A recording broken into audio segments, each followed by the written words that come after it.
Ir-rotta lejn l-ajruport ta' Fiumicino f'Ruma qabżet dik lejn Londra Gatwick biex saret l-aktar rotta popolari tal-ajruport matul l-ewwel nofs tas-sena. Bir-raġuni tkun minħabba li linja tal-ajru żiedet id-destinazzjoni mal-portofol tagħha. Bekk 4 linji tal-ajru issa joperaw din it-titjira. Fl-ewwel 6 xhur tas-sena 5.2 miljun passiġġier għaddew mill-Ajruport Internazzjonali ta' Malta.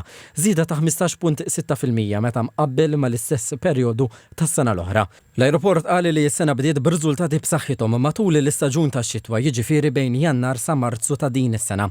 Bit-traffiku tal-passiġġieri jirreġistra tkabbir ta' 15.4% meta mqabbel mal-istess perjodu tas-sena tal-2025.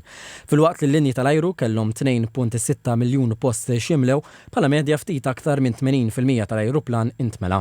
Żieda żgħira fuq is-sena ta' qabel. Qalu li l-momentum kompla għaddej lejn l-istaġun tas-sajf bejn April sa Ġunju.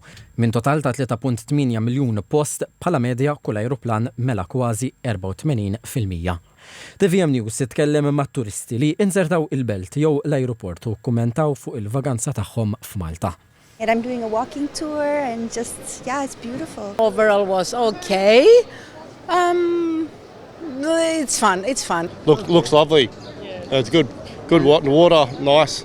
I'm totally in love with Malta, and we decided next time we come to Europe, Malta will be on our destination list.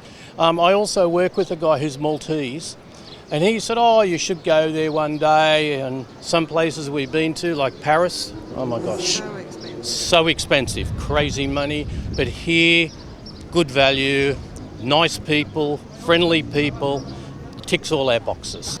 Instagram, I found it through Instagram and it looked good. We just went to one of the churches, got Caravaggio with a mass going on, which was lovely. This is the third time for me. Prices are okay, and the general atmosphere. It's very pretty, yeah, it's special, but it's super hot. It's a party place.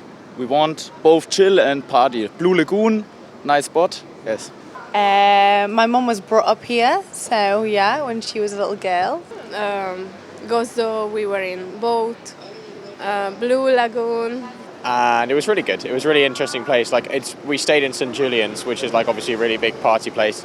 And then we saw Valletta, and today we were in Cospicua. So it was really interesting to see 3 different kinds of places.